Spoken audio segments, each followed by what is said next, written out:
You shall not commit adultery. In the last video, we discussed the sixth command, you shall not murder. I was amazed myself at how deep that command goes in only 2 words. We're going to perform the same examination of this command today, so stick around.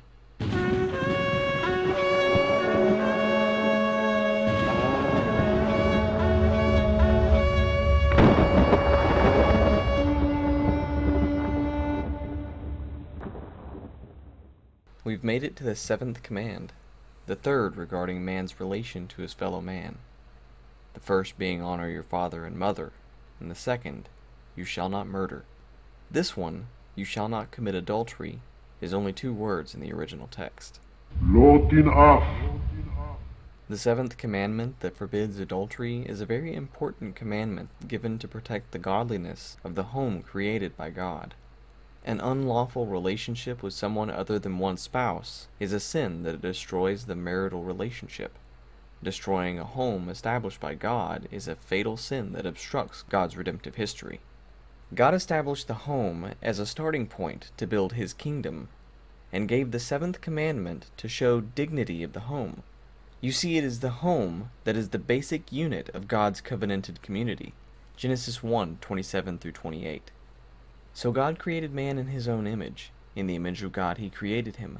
Male and female He created them.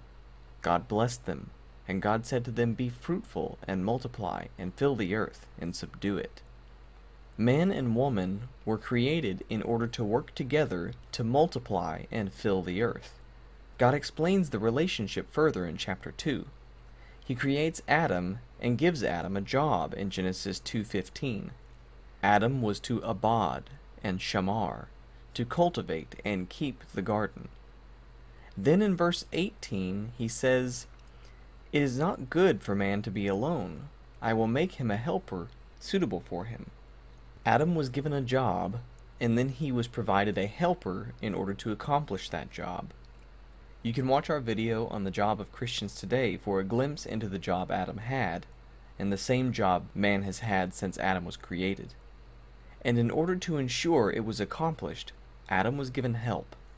Remember that God's wish was also for man to multiply, and we discussed in depth in our video on honoring our parents what the role of a parent in God's plan is. It was this structure, father, mother, and children, that God established in the beginning of creation as a building block for His kingdom. You see, nations are nothing more than districts of one kind or another, grouping cities, towns, and villages. Those cities and towns and villages are made up of neighborhoods, and those neighborhoods, however closely packed or sparse, are made up of homes, and those homes contain families. And because the home is the basic unit of a community, only when the home is consecrated can the community, and eventually the country, be consecrated as well. And the consecration of the home begins with the consecration of the man and his wife. Hence, adultery is a tool the enemy uses to destroy the home that God Himself established. Just as we can fully realize the severity of the sin of murder by understanding the dignity of life, we can understand the severity of the sin of adultery by understanding the dignity of the home. If the foundation collapses, so too does the rest of the structure. God actually spends a large amount of time discussing marriage in His Word. Genesis 2:24 states, for this reason a man shall leave his father and his mother, and be joined to his wife, and they shall become one flesh. The word join here is dabak, and means to cling or stick together, and to stay or keep close. In terms of the principle of God's creation, the bond between a man and his wife is stronger and firmer than the relationship between parent and child. This is not a relationship based on kinship, but the two are one. Adam describes his wife as being bone of my bones and flesh of my flesh in Genesis 2:23, and Jesus explains in Matthew 19:6, so they are no longer two, but one flesh. Therefore, a man or a woman alone cannot constitute a true whole person in a biblical sense. Only when a man and a woman become one does God recognize that unit as a whole person. Prior to this, they are incomplete.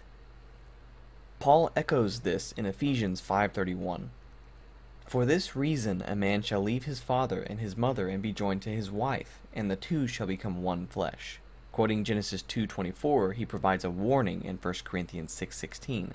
Or do you not know that the one who joins himself to a prostitute is one body with her? For he says the two shall become one flesh. You can conclude then that the only way for a man to truly love himself is by cherishing and loving his wife. A peaceful family is the foundation of a resting place and a source of happiness in human life. A person's happiness, a church's growth, a nation's prosperity and peace all start from happy homes. Our God is a God of families. Jeremiah 31:1. At that time, declares the Lord, I will be the God of all the families of Israel, and they shall be my people. It is through these families that God performs the work of accomplishing his long history of redemption. Through the godly union of a husband and wife, God gains godly children for the next generation, ensuring his work can continue. He expresses the problem adultery causes in Malachi 2:14-15. You cry out, why doesn't the Lord accept my worship? I'll tell you why. Because the Lord witnessed the vows that you and your wife made when you were young, but you have been unfaithful to her, though she remained your faithful partner, the wife of your marriage vows. Didn't the Lord make you one with your wife? In body and spirit you are his. And what does he want? Godly children from your union. So guard your heart, remain loyal to the wife of your youth. As with the command to not murder, it was necessary to detail the importance of the family so we could express the impact of breaking this commandment. Adultery can destroy the family, and the family is the foundation upon which God does his work. Adultery is defined as a voluntary sexual relationship between a married person and someone other than his or her lawful spouse, or failure to keep one's faithfulness. The definition alone makes one uneasy. Adultery divides one's flesh, destroys a home, and tears down the foundation of God's kingdom. Additionally, because the act of adultery is the act of breaking a covenant with God, one also breaks the third commandment to not take God's name in vain, because you've broken a contract with his name on it. That truly makes this a frightening sin. So the chastity or sexual purity of a man and his wife is a precious thing, and breaking that chastity can ultimately destroy life and defile the sacredness of the family. A broken home as the result of adultery and defiled chastity cannot bring up good children, because it has lost its capacity to properly nurture them. We need to be mindful, though, that this command is not limited to physical sins, but extends beyond to the spiritual realm, as with the command to not murder. Jesus expanded the concept of adultery by teaching that even a man who has not physically committed the act of adultery, but lusted only in his heart, is still guilty of committing the act. Matthew 5:27-28. You have heard that it was said, you shall not commit adultery. But I say to you that everyone who looks at a woman with lust for her has already committed adultery with her in his heart. Here, the Greek word for looks is blepo, written in the active present participle voice, implying a careful observation, or to gaze, instead of simply seeing or looking. Jesus is explaining here that intently observing a woman with sexual desire is an act of adultery, even with the absence of physical relations. This reveals that the motive for adultery begins with the heart. He continued by stating, Now if your right eye has caused you to sin, tear it out and throw it away from you, for it is better for you to lose one of the parts of your body than for your whole body to be thrown into hell. And if your right hand is causing you to sin, cut it off and throw it away from you, for it is better for you to lose one of the parts of your body than for your whole body to go into hell. Jesus points out here that none of us can evade the sin of adultery if we do not remove from our hearts the motives that lead to it. The Bible tells us that the best way to keep ourselves from adultery is to flee from all circumstances that could lead to sexual temptation. The same word is used in 1 Corinthians 6:18 and 2 Timothy 2:22. fugo, literally meaning to flee, to run from, and to escape. Jesus also lectured the religious leaders about wrongful divorce, which leads to adultery. Matthew 5:31-32. Now it was said, "Whoever sends his wife away is to give her a certificate of divorce. But I say to you that everyone who divorces his wife, except for the reason of sexual immorality, makes her commit adultery, and whoever marries a divorced woman commits adultery." According to Jesus, divorcing someone who did not commit adultery is a great sin of making both the divorced woman, the husband, and the next woman the husband remarries adulterers. Afterward, he stated, "Therefore, what God has joined together, no person is to separate." Then the Pharisees argued with Jesus, saying, "Why then did Moses command, give her a certificate of divorce and send her away?" To which he responded, "Because of your hardness of heart, Moses permitted you to divorce your wives, but from the beginning it was not this way." The phrase "from the beginning" here is ap archis, a prepositional phrase meaning from arche, meaning the beginning, the initial point, or from the origin. Based on the principle of the original creation, Jesus clearly defined that divorcing a spouse to marry another person in pursuit of one's sexual desire is also a sin of adultery. Matthew 19:9. And I say to you, whoever divorces his wife except for sexual immorality and marries another woman commits adultery. Adultery is a different type of sin. It is closely related to spiritual corruption and man's fall, because every other sin that a man commits is outside his body, but this sin is against himself. God holds the breaking of this commandment in such contempt, not only because of the physical aspects we've spoken about thus far, but because this bond is a reflection of the bond he wishes to establish with us. Hosea 2:19. I will betroth you to me forever.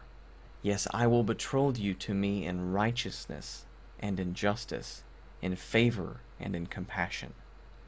Isaiah 54:5. For your husband is your maker, whose name is the Lord of armies, and your Redeemer is the Holy One of Israel, who is called the God of all the earth. 2 Corinthians 11:2. For I am jealous for you with a godly jealousy, for I betrothed you to one husband, to present you as a pure virgin to Christ. Revelation 21:2.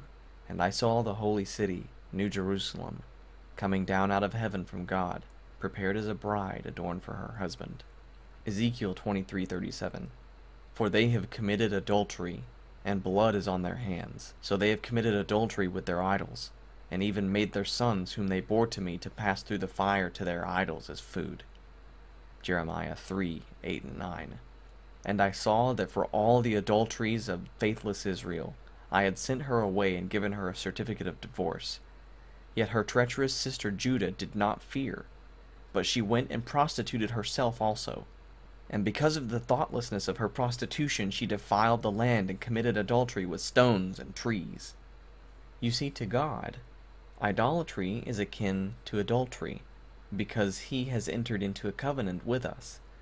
He has made us his bride and will not share us with another. James 4:4. You adulteresses, do you not know that friendship with the world is hostility toward God? Therefore, whoever wants to be a friend of the world makes himself an enemy of God. It was in this way when Adam and his wife idolized the words of the serpent over the words of God, broke this command in the garden. The serpent enticed them and stole their hearts away from God. Being closer to the world than God is spiritual adultery. Jesus' disciples didn't fast because they treated Christ properly, yet the religious leaders rejected him.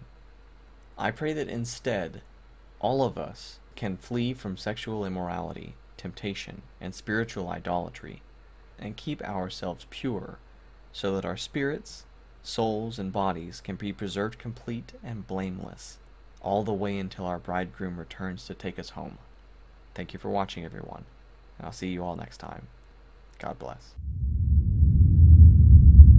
לא תנאף